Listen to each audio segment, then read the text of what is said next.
사도행전 16장, 지난번에 16장 1절에서 10절까지 봤고요. 오늘 16장 11절에서 15절,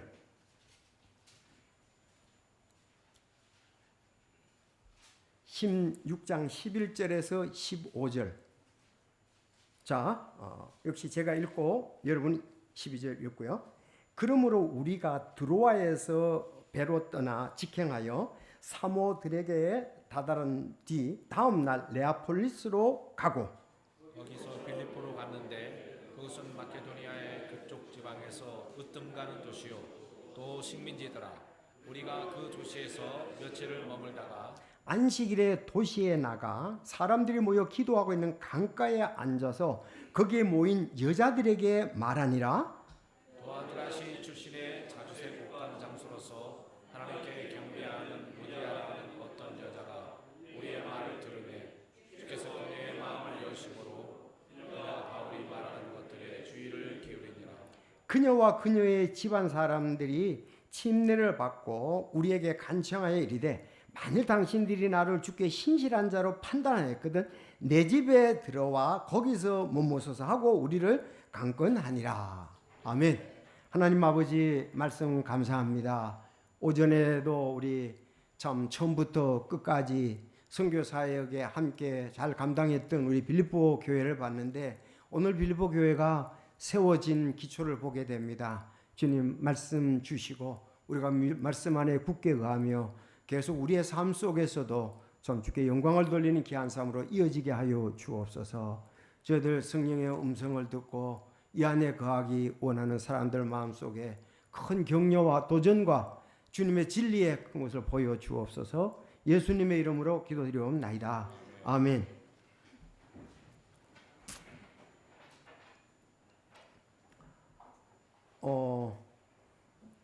지난번에 잠깐 여러분들 잠깐 복습을 이렇게 해보죠. 루스드라에서 좋은 평판을 얻은 사람이 있는데 누구죠? 루스드라에서 좋은 평판을 얻어서 주의 사역에, 선교 사역에 쓰였던 인물이 있습니다. 누굽니까? 예, 디모데입니다. 따라서 디모데. 예, 디모데는 루스드라 출신입니다.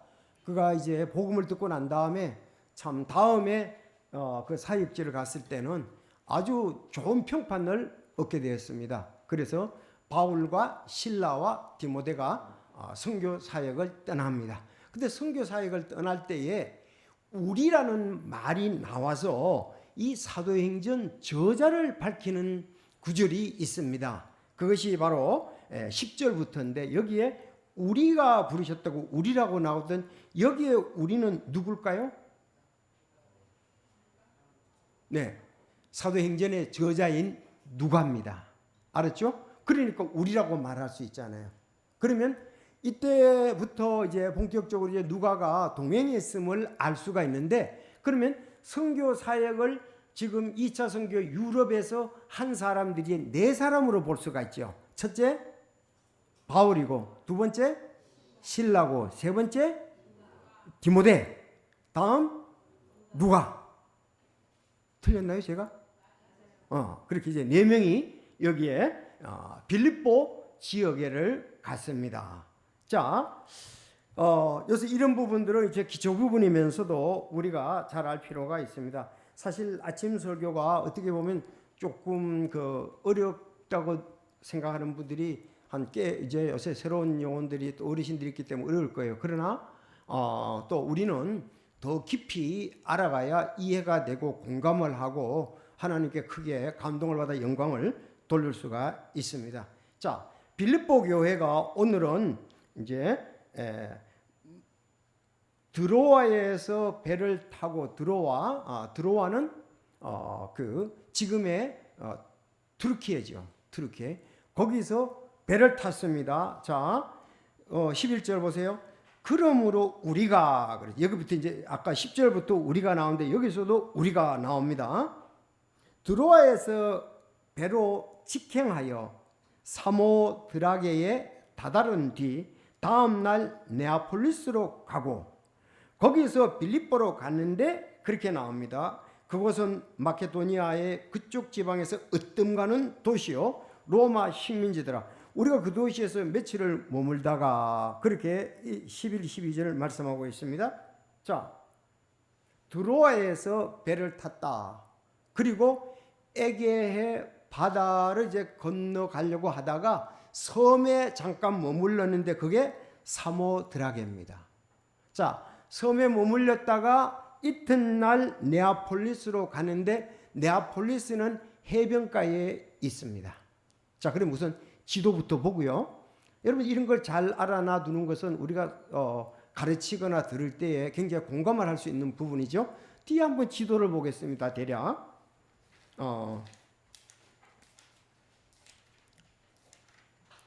우리 교회가 이렇게 또 수준 있게 해야 되겠죠. 자, 17페이지에 보면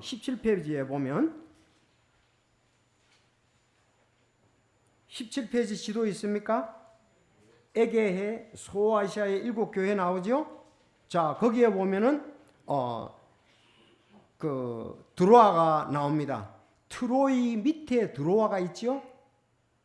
가운데 위에서 가운데 위에서 쭉 내려오면은 4번에서 쭉 내려오면 나오겠죠. 여러분 드로아 있습니까? 네, 거기 드로아입니다. 자, 드로아 거기서 배를 타고 트로이 그 위에 섬 하나 있죠. 그 위에 보면은 사모드라게가 있습니다.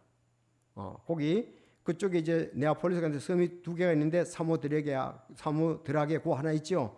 거기서 있다가 네아폴리스 있습니까? 예, 네오폴리스라 근데 네아폴리스 관계 없습니다.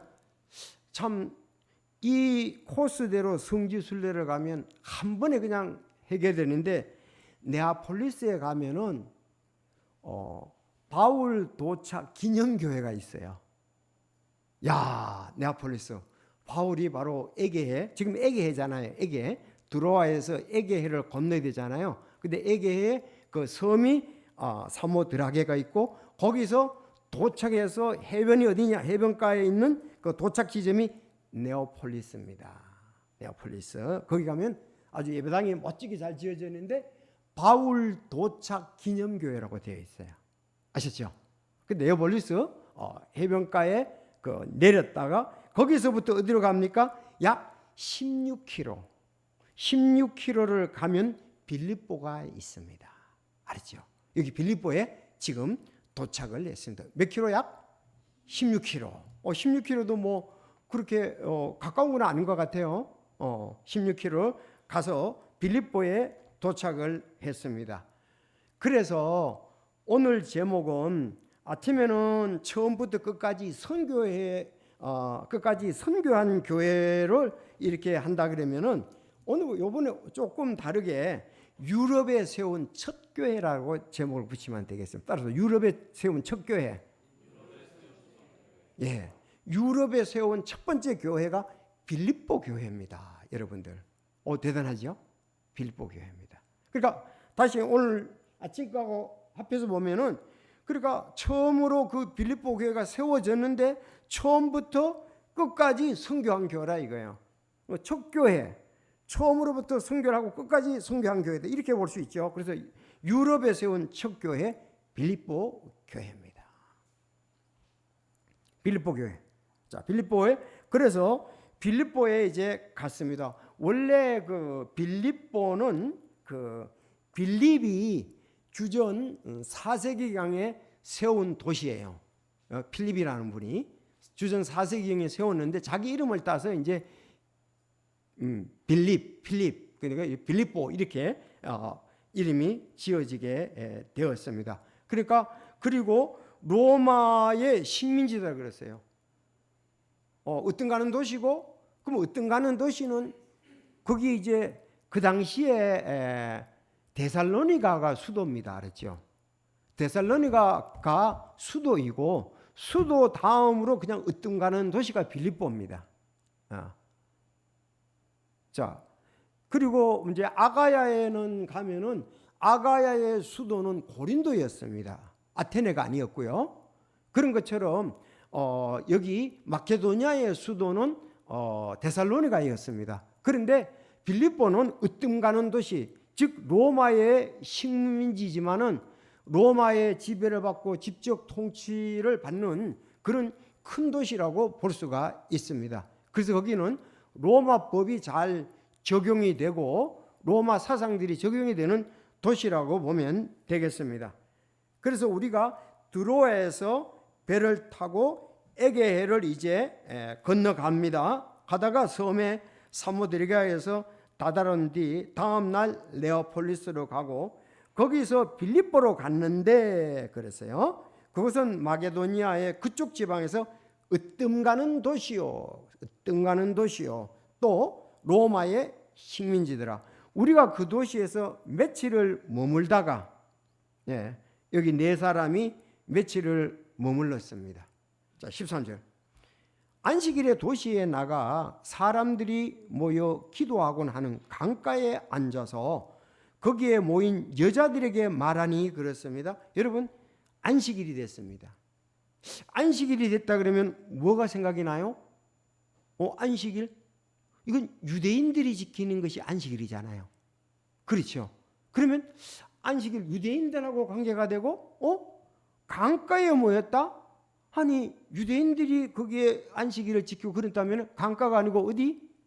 회당이 있어야 될 텐데 왜 회당이 없고 그 강가에 모여서 여자들이 거기서 기도하냐 이거죠. 유대인들은요 대체로 장년이 10명이 되면은 회당을 세웁니다. 알았죠? 따라합시다. 장년 10명. 남자들 가정을 갖고 있는 장년 10명이 되면은 회당을 세우도록 되어 있어요. 그리고 그렇게 운영을 또 해나갈 수가 있겠죠? 당연히. 자, 그런데 지금은 장년이 그 빌립보 지방에는 10명이 되는 장년이 없다 이렇게도 볼 수 있겠죠. 왜? 강가에서 지금 안식일에 여자들이 기도하고 있으니까요.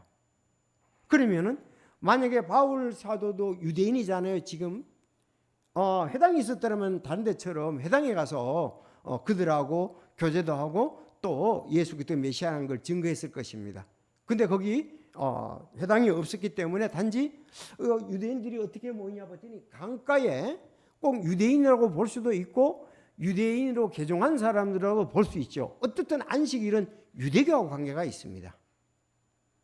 지금 이들이 유대인인지 또 이방인 가운데 개종한 유대인인지 뭐 그런 건 안 나옵니다만은 안식하고 개당이 있다는 것은 유대인의 그 안식일이니까요. 그거하고는 관련이 있습니다. 그래서 거기서 모여 기도하곤 했다. 그러니까 매 안식일마다 거기 나가서 그들이 그 여자들이 기도했다는 것을 볼 수가 있죠. 참 그래도 여기 여인들이 자매들이 기도하고 있었다는 것은 참 중요한 거잖아요. 안식일에 기도하고 있다는 건 중요하다. 근데 이제 14절에 기도한 사람들을 그 얘기를 하고 있습니다. 자, 14절. 두아디라시 출신의 자주색 옥감 장수로서 하나님께 경배하는 그랬어요. 그러니까 유대인 개종한 유대인 또 하나님께 경배하는 루디아라는 어떤 여자가 보니까 루디아의 원래 출신은 고향은 어디다? 두아디라. 알았죠? 그의 직업은 자주색 옥감 장수. 두아디라 어디서 많이 들었던 것 이름이 아니겠습니까? 혹시 두아디라 어디서 나왔습니까? 네? 그렇죠. 두아디라는 요한계시록 2장 3장에 보면 아시아의 7교회가 나옵니다. 소아시아에. 그러니까 에베소 그 쭉 나오잖아요. 아까 다시 한번 그 지도에 가면 다시 한번 지도에 가보겠습니다. 17페이지 지도. 네. 거기 보면은 나오잖아요. 빨갛게 된 거 나오지요. 버가모, 그 다음에 두아디라, 스무나, 사데, 에베소, 필라델피아, 라오디게아 이렇게 계시록 2장 3장 7교회가 나오죠. 그 빨간 걸로 되어 있습니다. 그러면 거기에서 두아디라가 나온단 말이에요. 두아디라. 이 지역을 말합니다. 이거 여기 출신이에요. 누가가? 루디아가. 그러면 두아디라 교회에게 편지하노니 하고 계시록 2장 3장에서는 나오게 되겠죠. 여기 출신으로 자주색 옥감장수 그래서 자주색 옥감장수라 그러면은 그 당시에는 어떤 사람이었다? 상당히 부유층에게 옷감을 파는 사람이었다. 이렇게 보면 되겠습니다. 부유층들에게. 왜? 그 당시 자주색 옷은 부유층들이 입는 옷들이었다고요. 권세 있는 자들이 입는 옷이었어요. 그러면 어떻다는 얘기예요? 재정적으로 상당히 좀 넉넉한 직업을 가진 루디아라 이렇게 볼 수가 있습니다. 그런데 루디아는 이렇게 사업도 잘하고 장사도 잘했는가 하면은 여기 하나님을 경배를 했어요. 하나님께 경배하는 루디아라고 그랬어요. 라는 어떤 여자가 자 우리의 말을 들음에 그렇습니다. 우리의 말은 뭡니까? 당연히 용기를 내십시오. 발표를 하십시오. 당연히 그렇죠. 복음이겠죠. 자, 우리의 말을 들으며 복음을 전했다 이거죠. 주께서 그녀의 마음을 여심으로. 야, 이미 하나님을 경배하면서 그래서 그들 경배하는 그에게 복음을 전했더니 듣고 복음을 듣고서 하나님께서 마음을 열어 주셨습니다. 그녀가 바울이 말하는 것들에 주의를 기울이니라. 아주 관심 있게 믿음을 가지고 받아들였다는 것도 함께 볼 수가 있습니다. 그 옆에다가 32절도 그 써놓으세요.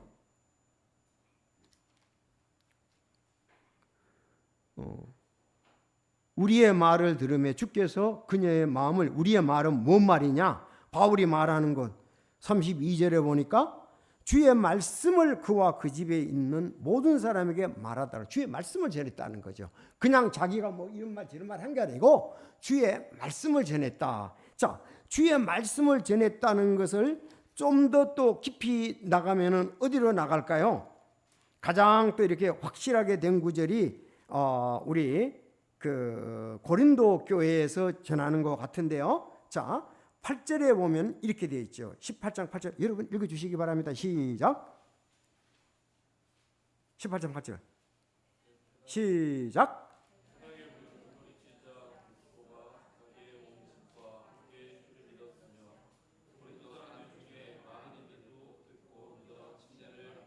네, 뭐 계속 똑같은 것보다도 여기에 이제 결국은 보면 주의 말씀, 즉 복음을 전했죠.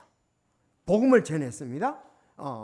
그 18장 8절에는 복음을 전했더니 그리스도가 자기 온 집과 함께 주를 믿었다. 그리고 고린도 사람들 중에서 많은 이들도 따릅시다. 듣고 믿어 침례를 받더라. 네, 들어야 되죠. 복음을 듣고 믿지 않으면 안 되잖아요. 믿어야죠. 그리고 이제 침례를 받잖아요. 그래서 결국은 이거와 똑같습니다. 그렇다면은 사도행전 16장에 루디아는 어떻게 됐다? 주의 말씀, 바울이 말하는 주의 말씀, 복음을 듣고 믿어. 알았죠? 받아들여서 믿고 말하는 것을 받아 주의를 기울여 그랬습니다.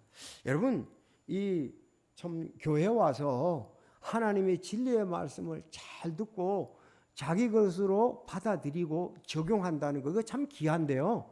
사실 이런 것이 그렇게 쉽지는 않습니다. 진짜 간절히 나를 찾는 자가 나를 만나는 것처럼, 나를 사모하는 자가 내 말씀을 듣는 것처럼 우리는 이렇게 돼야 되거든요. 그래서 성경에서 하나님께서 무슨 말씀을 하시는가, 그거를 듣고 내 안에 있는 성령님과 함께 영과 성령님과 함께 역사에서 맞아, 진리다, 하나님 말씀에 이렇게 서야 되는데, 그렇게 주의를 기울이고, 즉 주의를 기울였다 이 말은 귀를 기울였다는 말과 같거든요. 귀 있는 자들은 말씀을 들을지라고, 계속 귀 있는 자는 그 7교회에 있죠. 계속 귀 있는 자는, 이 말은 주의하여 듣는 걸 말하잖아요. 이들은 믿음을 가지고 귀를 기울여서 그들은 들었습니다. 그것이 진정 경배하는 사람들, 구원받아야 될 사람의 믿음이잖아요. 우리는 그게 필요해요. 그냥 왔다가 찬양하네, 설교하네, 밥 먹고 가자 이러면은 믿음이 안 생기죠. 그건 신앙이 자라지도 않고 믿음이 생기지도 않으면서 그래서 15절에 어떠냐? 그녀와 그녀의 집안 사람들이 이제 믿었잖아요. 앞에 사실은 다 나오진 않지만은 침례를 받고 자 침례 받았습니다. 우리하고 동일한 믿음입니까? 우리하고 동일한 믿음입니까? 그러면 한 번 구원은 영원한 구원입니까? 그럼 이 사람들이 듣고 믿고 침례 받았어요. 나는 이렇게 된 사람이 뒤에 당신은 죄지면 하나님의 자녀가 아니라든지 그런 것을 한 번도 본 적이 없습니다.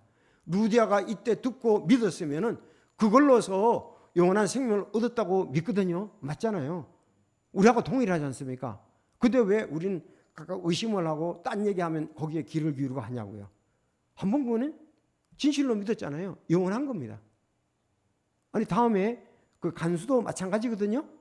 뭐 구원을 잃어버린다. 진짜 쓸데없는 얘기하는 목사님들이 꽤 많다고요. 율법과 은혜에 대해서 그런 부분들을 잘못 알고 있고 또 하나는 그들이 정말 구원에 관한 부분들에 대해서 진정히 알지 못하기 때문에 우리가 구원받은 거하고 상급하고는 차이가 있지 않습니까? 그렇죠? 예? 구원받고 우리가 성령이 인도하신 것을 행하는 것이 이제 상급을 받는 것 아니겠습니까? 그렇죠? 근데 구원과 이 상급에 대해서 헷갈려가지고 신분과 상급에 헷갈려가지고 그런 얘기를 하는데 그렇지 않습니다. 그래서 저희들은 100% 확실히 믿긴 루디아가 지금 복음을 듣고 믿고 침례받았어. 루디아는 분명히 하나님의 자녀야. 한번 믿었으면 다음에 또 믿으라는 말은 없습니다. 빌립보 교회에 대해서 그렇게 말한 적이 없습니다. 그러니까 이게 사도행전 지금은 빌립보 교회가 어떻게 세워지는지를 잘 얘기를 하고 있다고요. 이렇게 세워진 교회가 아까 빌립보 교회인데 빌립보 교회에 로마 감옥에서 편지한 것이 빌립보서가 아닙니까? 그렇죠?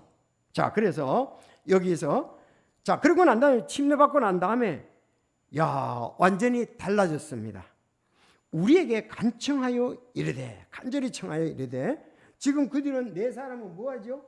선교사들입니다. 지금 곳곳에 선교를 하려고 왔는데 그야말로 집도 없고 머무를 곳이 없는 사람들입니다. 믿음을 가지고 온 사람들이지 않습니까? 그렇죠? 지정된 숙소라든지 뭐 음식점이 있는 게 아닙니다. 자, 침례를 받고 그 쭉 교절했겠지요. 그랬더니 우리는 이렇게 해서 지금 이 지역에 오게 되었습니다. 우리는 원래 선교였었습니다. 선교사인데 그 트리키에 아시아에서 우리가 선교를 하고 있었는데 이런 일인 드로아에 갔을 때 드로아에서 환상을 보았습니다. 드로아에서 환상을 봤습니다. 어디에서? 드로아에서 환상을 보는데 마케도니아 한 사람이 건너와서 우리를 도우라는 음성을 들었습니다. 환상을 보았습니다. 그리고 성령님께서도 아시아에 이제 선교를 하지 못하고 이쪽으로 하라는 마음의 감동이 있었습니다. 그래서 우리는 드로아에서 배 타고 지금 에게를 건너서 사모드레게아에 잠깐 섬에 있었다가 네아폴리스에서 거기 내려서 지금 이곳에 선교하러 온 선교사입니다. 그렇게 교제를 나눴지 않겠습니까? 그래서 어떠냐 그랬더니 이제 다 알고 난 다음에 그들에게 네 명에게 간청하여 이르되 만일 당신들이 나를 주께 신실한 자로 판단하였거든. 주께 신실한 자로 판단하였거든. 그 다음에 여러분이 그러세요. 시작.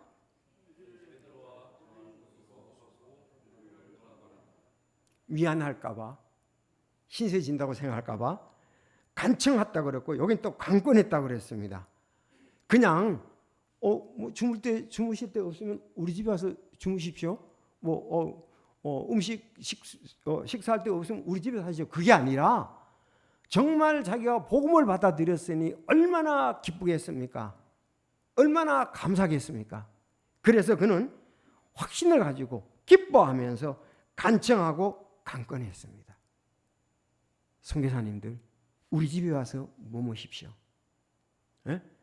여기 있는 동안에 여기 사회 가시는 동안에 여기서 머무시고 계속 이 복음을 전파하십시오.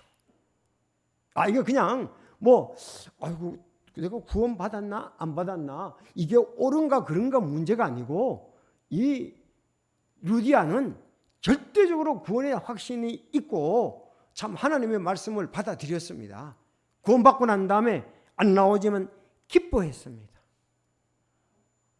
그러면서 간청이되 당신들이 나를 주께 신신자로 판단하였거든. 정말 내가 예수님을 영접한 하나님의 자녀, 이제 침례받고 했으니까 판단했어. 그리고 내 집에 따라 거기서 머무소서 하고 우리를 강건하니라 이렇게 되어 있습니다. 자, 자기 집을 선교처로 쓰십시오. 좀 더 확대해서 나가면 교회로 쓰십시오. 이렇게 된 거죠. 여러분, 이건 바울 사도와 네 사람이 기도하면서 어떤 생각이 들을까요? 들어와 있어 한성 가운데 하나님께서 보여주신 강 건너와서 우리를 도우라는 말이 바로 이 사역을 뜻하는 거 아닌가? 하나님이 예배하셨구나. 하나님이 복 주셨구나. 이런 확신을 가졌을 거 아니겠습니까? 그렇죠? 그래서 강건해서 우리에게 머무서서 근데 역시 그 집은 자주색 옷감 장소를 집이 널찍했습니다. 그래서 아침에 얘기를 했잖아요. 네 사람을 손님으로 숙식을 제공한다는 것은 여러분 쉬운 일이 아닙니다. 한 사람도 어렵잖아요.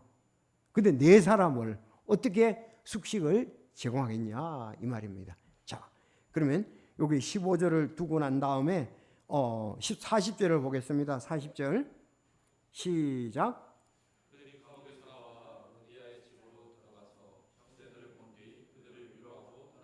네, 그러면은 여기 앞에가 이제 25절 위에 보면 간수와 그의 집이 구원을 받음이죠. 그리고 이제 다른 빌립보서에 보면은 이때 구원 받았고 이미 이제 그건 알 수는 없지만은 쭉 구원받은 영혼들이 더 있습니다. 빌립보 교회의 자매들 혹시 생각이 납니까? 어떤 자매들이 있어요? 빌립보 교회는 루디아가 있었고 간수의 가정이 있었고 이름은 안 나옵니다만 또 유오디아와 순디게가 나오잖아요. 빌립보서 4장에 보면은 알았죠? 그런 자매들도 지금 구원받지 안 모르지 어쨌든 간에 그런 사람들 간수의 가정은 여기 있었던 건 사실입니다. 그러니까는 그 사람들도 이 사람들이 감옥에 갇혔을 때에 루디아의 집에 모여 있었다 이렇게 볼 수 있겠죠. 왜? 그들이 감옥에서 나와 루디아의 집으로 들어가서 형제들을 본 뒤 그랬잖아요. 형제들을 본 뒤 그들을 위로하고 떠나니라. 그래서 빌립보 다음에 데살로니가 간 것을 볼 수 있게 됩니다.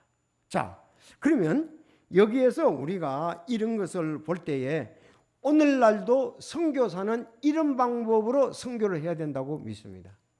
뭘 해야 돼? 그곳에 가서 예수 그리스도의 복음을 전해야 되겠죠. 성경적인 침례를 베풀어야 되겠죠. 맞습니까? 그래서 혼들을 건져야 되겠죠.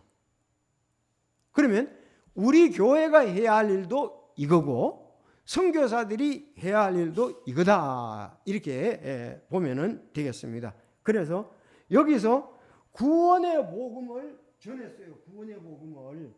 그래서 복음을 듣고 마음문을 열고 예수 그리스도를 개인의 구주로 영접했습니다. 영접했으니까 뭐 했어요? 이 사람들은 즉시 침례를 받은 거나 다름이 없습니다. 6개월이라는 게 없다. 6개월 없습니까? 없죠.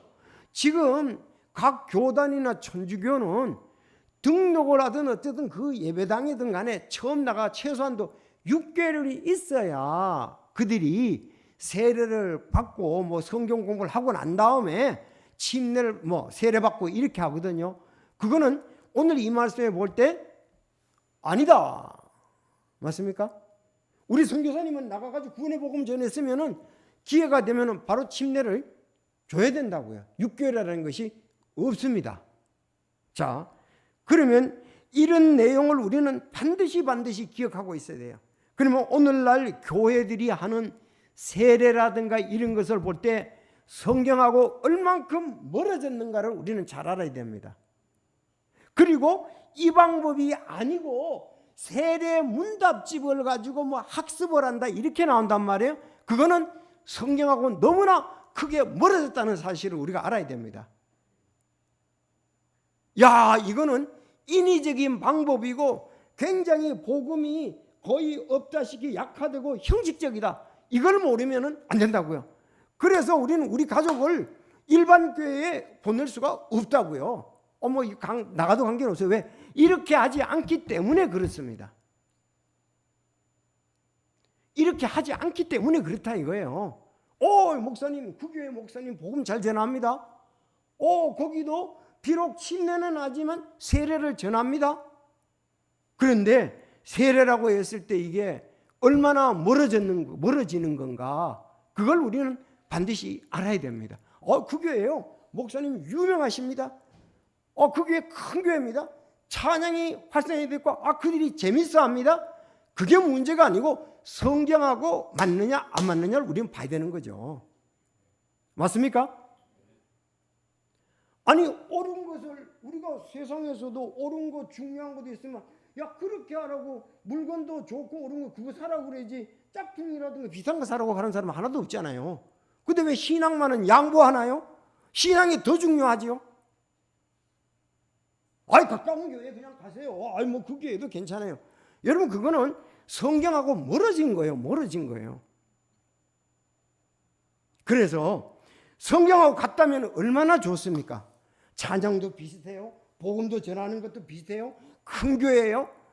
거기 가면은 각 부서별로 그 직업 군대로 얼마나 교제하고요. 좋은데요. 난 그거 가니까 흥미가. 그게 문제가 아니고 신앙은 성경하고 관계가 됩니다. 하늘빛 갔을 때 법대로 했느냐 명령대로 했느냐, 그게 바로 발람과 발락에 관한 거예요. 자꾸 타협하지요. 조금 양보하면은 나중에 얼마나 크게 양보되는데요. 그게 관한 거예요. 지금 발람과 발락은 하나님이 명령한 것을 그대로 따라야 된다는 건데 자꾸 이제 그 합리화시키고 자꾸 또 좋은 글을 이렇게 한다고요. 그래서 하나님이 강제로 하시진 않습니다. 그냥 딱 발람 탁 죽여버려? 그건 아니잖아요. 발락 죽여버려? 그건 아니잖아요. 그래서 우리가 이렇게 말씀대로하는 거. 오늘 동명행제 간증을 잘했어요. 성서 침례교, 통일 침례교들이 성경과 가까워야 되는데 이제 세상 다른 데하고 비슷하다 이거죠. 그러면 원래 미국에 가보니까는 정말 이렇게 하더라 이거예요. 그래서 그런 부분에 있어서 우리가 타협을 하면 안 되고요. 그러면 제가 이제 지금부터 멀어졌는지 안 멀어졌는지 볼게요. 여러분이 한번 잘 보십시오. 그리고 여기에 그 유아 세례가 왜 나오느냐, 지금 그것 때문에 지금 내가 얘기하려고 그러는 거예요. 15절에 보면은 이걸 근거로 두거든요. 15절을 근거에 둡니다. 유아 세례하는 근거가요. 근데 여기 정확히 안 나와 있잖아요. 자, 15절 읽어보십시오. 시작.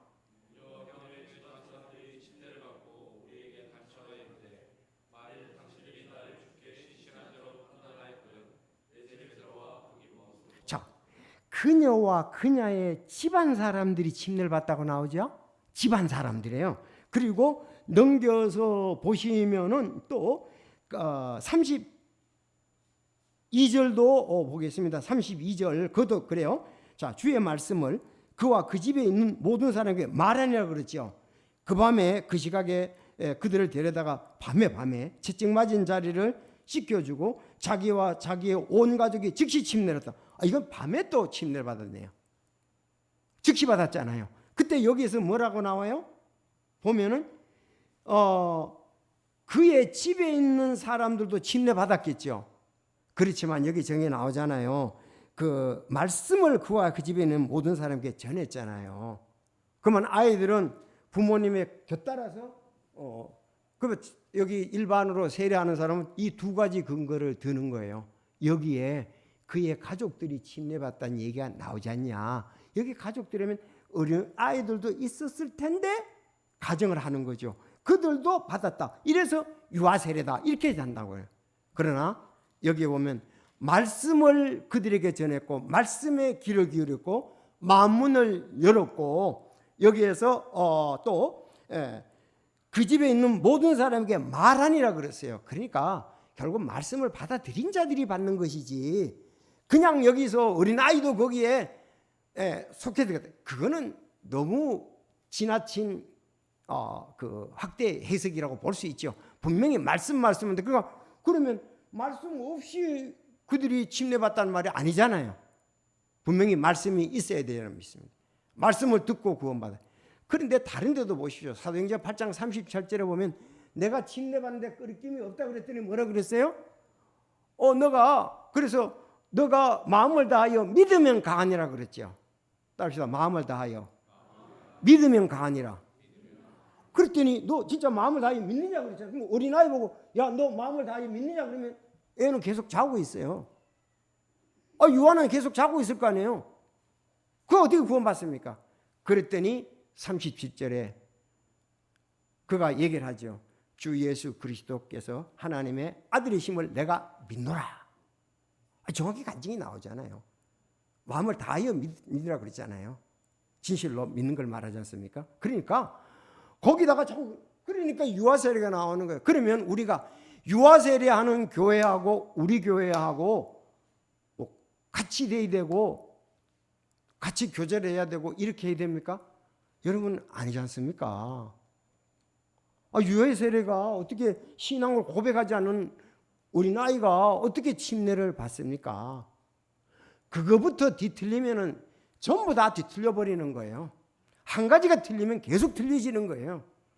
유아세례를 허용하니까 어떻게 했습니까? 구원의 문제도 바로 믿는 자가 침례받아야 되는데 유아가 침례받아 구원으로 바뀌어지게 되잖아요. 필름 발자취에 보면은 한 가지가 틀리면 다음 것에 또 틀려지게 되는 거예요. 자, 그러면 간단히 여기 세례에 대해서 한번 보면서 여러분 사도행전 16장 빌립의 가정과 간수의 가정을 보면서 얼마나 틀려졌는지 우리가 잘 아셔야 돼요. 자, 그럼 보겠습니다. 간단히 이것만 보고 마칠게요. 천주교 신자가 되시려면 세례를 받아야 합니다. 세례를 받아 완전한 가족이 되기 위해서는 일정한 준비 기간을 가져야 되는데 대략 6개월 정도로 준비해야 됩니다. 신자가 되기 위한 이 교육을 예비 신자 교리라고 하고 이 기간에 있는 사람을 예비 신자라고 부릅니다. 이렇게 나옵니다. 자, 그러면 좀 더 밑에 나가 보겠습니다. 자, 그러면 죄에 대한 침례의 효과, 세례의 효과가 뭐냐 이걸 보면 딱 나잖아요. 세례의 효과가 뭐라고 나옵니까? 자, 제2차 바티칸 공회에는 세례 성사를 받으면 그리스도와 결합하여 한 몸을 이룬다고 가르치고 있습니다. 좋아요. 그럼 또한 세례 성사는 그리스도 안에서 새로 태어남을 의미한다고 가르칩니다. 여기 현장. 따라서 세례 성사는 그리스도 안에서 구원받아 죄와 마귀의 권세에서 벗어나게 됩니다. 결국 세례 성사는 새로 태어난다고 한다는 의미는 인류의 원조 아담에게서 비롯된 하느님과의 단절이 화해로 다시 이어지고 원죄와 지금까지 지은 죄와 그 잠벌까지도 용서받았음을 뜻한다. 그래서 그리스도인은 죄의 상태에서 벗어나 그리스도 안에서 새로 태어난 자들로 봅니다. 출처가 이제 가톨교회 이렇게 나옵니다. 아니 세례를 받으면 어떻게 된다고요? 원죄도 사해지고 잠벌, 작은 죄도 그분들은 대죄가 있고 소죄가 있잖아요. 모든 죄가 다 세례를 받음으로 찢겨진다고 그렇게 믿는 거예요. 성경적입니까? 아니 그러면 예수 그리스도의 십자가의 보혈은 어디 갔습니까? 아니 예수님의 십자가의 보혈은 어디 갔나고요? 더 중요한 것이 예수 그리스도의 십자가의 보혈 아닙니까?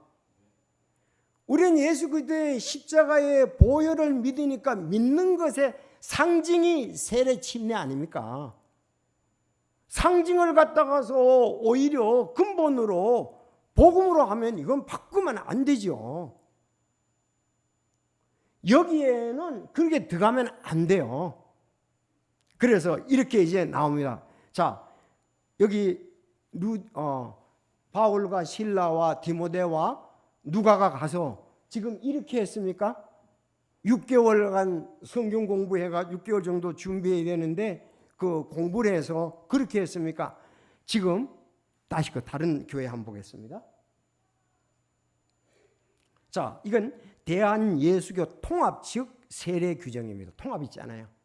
통합이 아마 제일 교회 수도 많고 교인 수도 많고 목회자가 많은 게 지금 통합이에요. 통합의 신학교는 그 장로교 신학대학이 있죠. 워크힐이 있는데 그 계통이 우리나라에서 지금 제일 큽니다. 자, 이렇게 되어 있습니다. 6세 이하는 부모의 신앙 고백으로 아이에게 세례를 줄 수 있으며, 자, 초등학생 즉 7세에서 12세 나이에는 본인의 신앙 고백으로 세례를 받을 수 있으며, 중학생 이상의 나이라면 역시 본인의 신앙 고백으로 세례를 받을 수 있습니다. 그리고 성찬식도 세례를 받은 자라면 누구든지 성찬에 참여 가능합니다. 대한예수교총회 헌법규정. 그 다음 보십시오. 보면 헌법 보입니다. 그 어디 갔어요?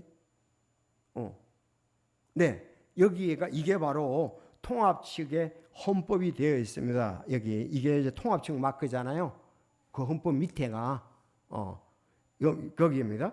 자, 그래서 거기 자세히 들어가면 어떠냐면 교인의 정의가 나와 있습니다. 교인은 성부, 성자, 성령 삼위일체신 하나님을 믿는 자들인데 그리스도인이라 부른다. 자, 교인의 구분이 있습니다. 교인은 원입교인이 있습니다.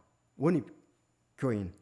그러니까 13세 이상은 내가 거기서 등록하고 6개월 있으면 학습을 통해서 세례를 받죠. 이걸 원입이라는 거예요. 이 정상적 이제.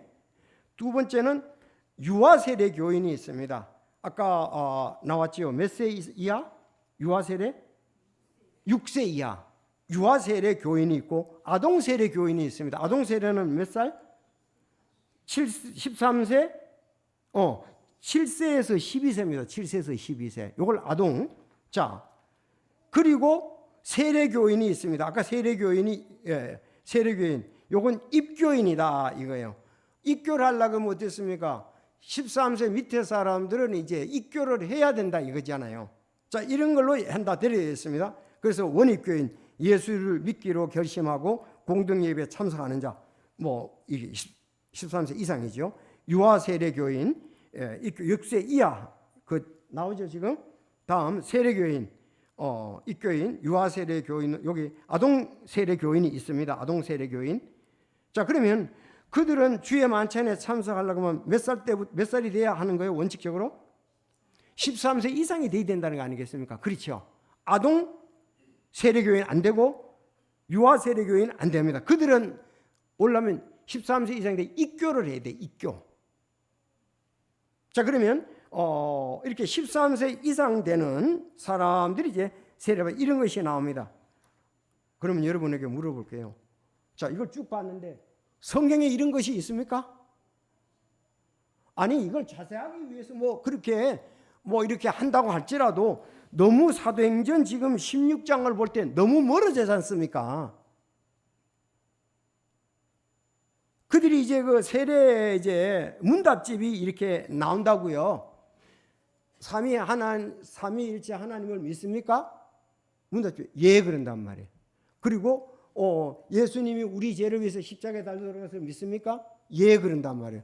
앞으로 예배에 빠지지 않고 잘 출석하겠습니까? 예, 그런단 말이에요. 아니, 전부 다 지금 예 해가지고 되는 게 아니고 예수 그리스도의 복음을 들어야 되잖아요. 복음을 들어야 되잖아요. 복음을 듣고 회개하고 예수님을 영접해야 되지 않습니까? 그러니까 지금 교회에 오는 사람들이 대부분은 이런 단계를 갖춰가지고 세례를 받고 교회에 나왔기 때문에 구원에 대해서 지금 구원의 복음을 전하면 난 이렇게 한 적은 없는데요. 이렇게 나온단 말이에요. 아니, 우리 교회 그래 세례교인들이 나왔다고 합시다. 그럼 그들에게 물으면은 예수님을 개인의 구주로 영접했습니까? 난 세례 받았습니다. 나 세례 받았 그리고 다 이해했는데요. 그게 아니고 예수님이 하신 일이 바로 내 죄를 위해서 하신 일이고 죄를 내고 받아들여야 되면 그게 안 되기 때문에 지금 어려움이 있다 이거예요. 너무 멀지요. 거리가. 세례 문답한 사람한테 상담을 해보십시오. 구원의 복음을 전해보십시오. 그리고 당신이 회개하고 이것을 받아들이시고 그러면 그렇게 한 적은 없다. 저도 마찬가지거든요. 그래서 이게 얼마나 지금 오늘 사도행전 16장이 중요한데, 그리고 사도행전 16장 좀 있으면 이제 간수의 과정도 나오는데요. 주 예수를 믿으라 그러면 너와 내 집이 구원받는단 말이 사도행전 16장 31절이잖아요. 그거하고도 거리가 멀어요. 왜? 여기서부터 유럽 선교하면서 자세히 나오기 때문에 그렇습니다. 그러면 장로교 여기가 합동측입니다. 이거는 여기 있는 신학교를 말해요. 여기 사당동에 있는, 뭐 이게 제일 보수적이라고 그러잖아요. 통합 측 다음에 큰 것이 이제 합동이거든요. 합동 맞죠?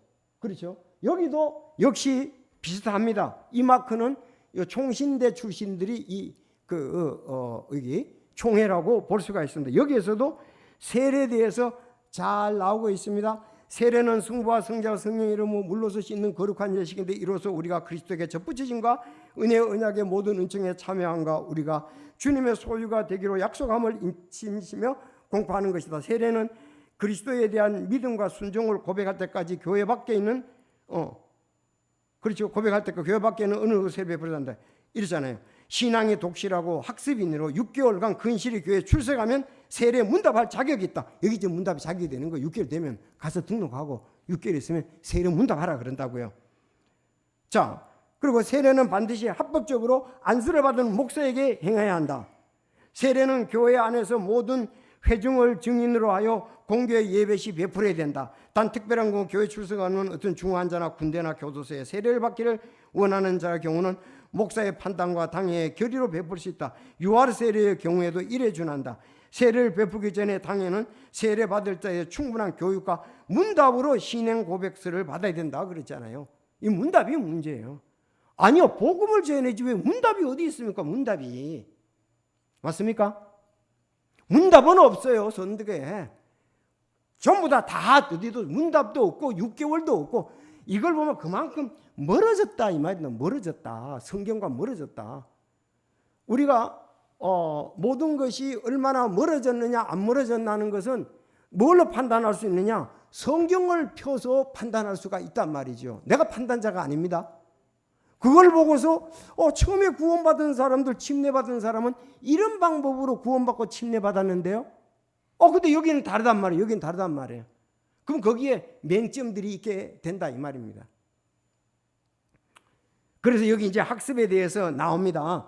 연령이 만 14 이상이 되고 믿은 지 6개월이 경과되어 신앙이 독실한 자는 학습 고시를 받을 자격이 있다. 학습의 내용이 이겁니다. 4개. 이거 문답하는 거예요. 자, 읽어 주십시오. 시작.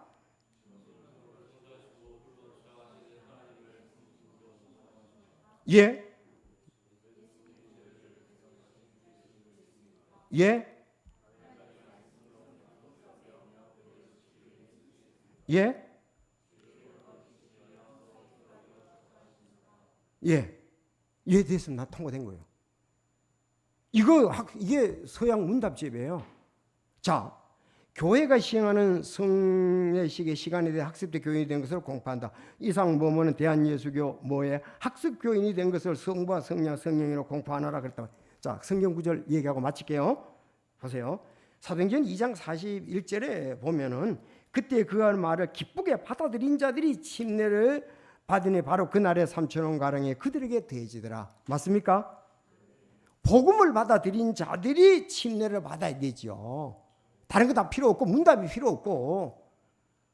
지금 여기서 확실한 복음이 안 증거됐잖아요. 우리가 볼 때 교회 서약의 그 학습에는 사도행전 8장 36절에도 그들이 계속해서 길을 가다가 어떤 물이 있음에 4시가 이르되 보라 여기에 물이 있으니 내가 침례받는 것을 방해하려 하며 그가 명령하여 빌립보다 무례가 침례를 줬다고 그랬잖아요. 37절 여기 안 했는데, 자, 침례 주는 것만 얘기하고 있습니다. 지금 오늘 사도행전 16장 15절 시작.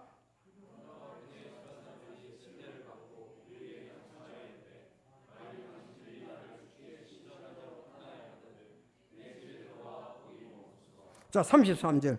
그 밤 바로 그 시각에 그가 그들을 데려다가 채찍 맞은 자리를 씻어주고 자기와 온 가족이 즉시 침례를 받은 뒤에, 내가 왜 이렇게 오늘 강조를 하면서 얘기를 하느냐?